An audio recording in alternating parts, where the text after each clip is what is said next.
De retour sur le plateau d'LMTV pour l'émission Plus belle ma Sarthe, avec ce soir comme invité Wilfried Tocqueville, le directeur de Sweet FM, une radio que tout le monde connaît en Sarthe, puisque c'est la radio numéro 1. Comme en attestent les derniers chiffres d'audience, mon cher bonsoir, Wilfried. Bonsoir. Merci pour l'invitation. Avec plaisir. Oui, c'est une radio qui marche bien en Sarthe parce qu'il y avait un besoin, je pense. On consomme local, ça marche pour l'alimentation, mais ça marche pour le reste aussi. Et on le voit pour la télévision, on le voit pour la radio. Il y a une vraie envie de consommer local et forcément, la radio en bénéficie aussi. Justement, vous parlez de consommer local. Ça veut dire que du matin au soir, les émissions, vous produisez des émissions ici dans les studios qui sont dans le centre-ville du Mans. Oui, la radio est au Mans. Alors, c'est une radio qui s'est vraiment étendue. Maintenant, on émet sur de nombreux départements. Donc, on a des studios un petit peu partout, des journalistes notamment un peu partout. Mais les journalistes qui sont, les infos qu'on entend ici en Sarthe, par exemple, du matin jusqu'au soir et même le week-end, sont faites en Sarthe. Pour ceux qui ne le savent pas, justement, c'est combien de personnes Sweet FM aujourd'hui Sweet FM, c'est une trentaine de personnes. Au total, alors tout studio, tout site confondu, c'est une trentaine de personnes, avec aussi des intervenants externes qui travaillent avec nous. Mais ça commence à faire, c'est une petite PME, mais ça commence à faire un petit peu de nom quand même. On a commencé cette aventure il y a maintenant une vingtaine d'années, un peu moins. On était 3-4 dedans, donc la radio a grossi petit à petit. Vous l'avez déjà dit, vous êtes parti, c'était Radio Val-de-Sarthe, c'est ça? Radio Valduine, oui. À La Ferté-Bernard. Ouais, c'est ça. Et puis, on peut dire que depuis, la toile d'araignée s'est constituée, s'est agrandie, s'est bien propagée. Alors, petit à petit, c'est vrai que Radio Valduine, c'était vraiment sur la vallée de l'Huine, donc La Ferté-Bernard. C'était une radio, déjà radio commerciale, qui avait été fondée par les commerçants de La Ferté-Bernard à l'époque. Alors qu'il y avait beaucoup de radios associatives. Non, là, c'était vraiment assumé une radio privée commerciale. Et nous, on l'a reprise en 2004. On l'a rebaptisée Sweet FM en 2006.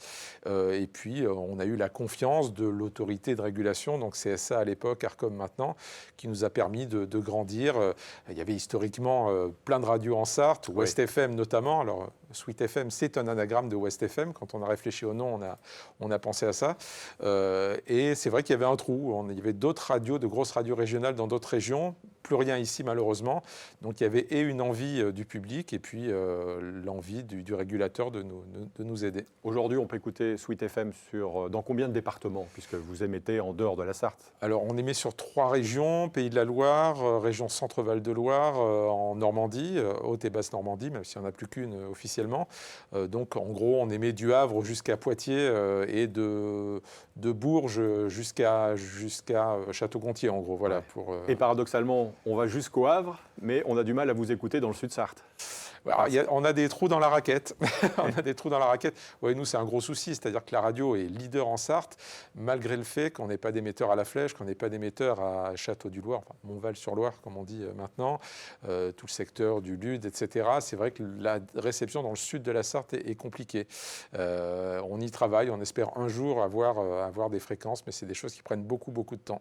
Wilfried, vous l'avez dit tout à l'heure, c'est une radio qui s'adresse, en l'occurrence en Sarthe, aux Sartois, aux gens des communes, des villages, pas seulement aux citadins.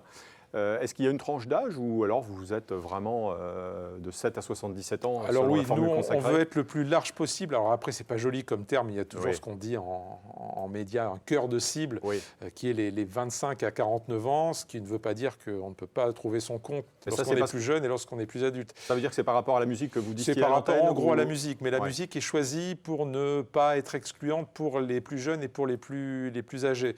On ne va pas par exemple diffuser du rap trop dur qui pourrait faire fuir un public très adulte. On ne va pas non plus diffuser des chansons vraiment trop anciennes ou trop connotées anciennes pour un public plus jeune. C'est pas parce qu'on est jeune qu'on n'est pas intéressé par des vieilles chansons, du patrimoine, de la chanson française ou internationale, tout comme c'est pas parce qu'on a dépassé 50 ans qu'on n'est pas ouvert à la nouveauté. C'est un mix, c'est faux. Tout ça, quoi. Donc c'est un mix. Nous, ce qu'on s'imagine souvent, c'est que dans la voiture, et les parents devant et les enfants derrière, ils trouvent leur compte en écoutant la radio. Ouais. Donc vous avez grandi avec la radio locale, vous avez évolué bien évidemment au fil de l'eau à travers tous ces projets.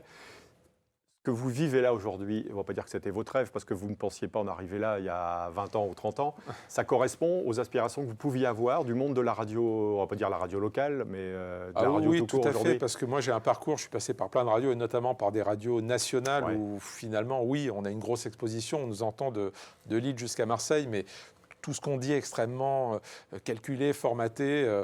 Nous, on avait une aspiration à de la liberté et à un vrai sens local. Et c'est ce qu'on a fait ici. On parle le temps qu'il faut quand on a des choses à dire aux gens. On fait de l'actu micro-local. Non, nous, vraiment, on réalise effectivement le rêve qu'on avait de la radio telle qu'on voulait la faire. Et c'est vrai que là, maintenant, il y a en plus la radio numérique terrestre qui arrive là depuis peu. Donc, c'est un nouvel Eldorado, ce qu'on a connu avec la bande FM au début des années 80. Donc on est très acteurs aussi de ça, et donc non, on ne s'ennuie pas. Franchement, on ne se lève pas le matin avec la boule au ventre d'aller au travail. Ouais, c'est une meilleure qualité de son, quoi. C'est ça c'est une meilleure qualité de son, et c'est surtout une offre vraiment élargie. Là, par exemple, là dès maintenant, il y a 52 radios qu'on peut écouter en numérique en Sarthe depuis quelques jours. Là, il y en a 26 qui ont ouvert encore, et toutes les nouvelles voitures maintenant qui sont produites sont équipées de cette nouvelle technologie qui s'appelle DAB+.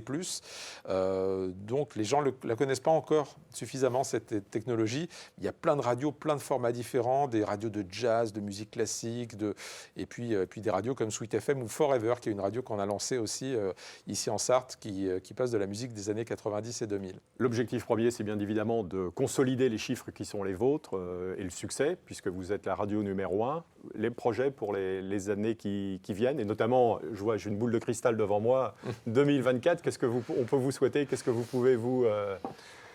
Nous, on est challengés, en fait, les radios, parce qu'il y a une offre qui est de plus en plus importante. Ouais. Les plateformes numériques, le replay, les podcasts. Donc, mais c'est bien, parce que ça nous force à ne pas nous reposer sur nos lauriers. Donc, on essaie d'inventer des nouveaux formats, des nouvelles émissions, à être très attentif sur la musique qu'on diffuse. Donc, nous, tout ce qu'on nous souhaite, c'est que le succès perdure, évidemment, et que les Sartois y trouvent leur compte. C'est tout ce qu'on vous souhaite. Merci beaucoup. Merci d'être venu nous rejoindre, parce que la radio locale comme la télé locale, ça peut être aussi un tremplin pour les jeunes. Les deux sont extrêmement complémentaires, et pourvu que ça dure longtemps. Merci et bonne suite, bonne réussite. Quant à nous, on va se séparer au terme de cet entretien. Merci à vous d'être restés parmi nous.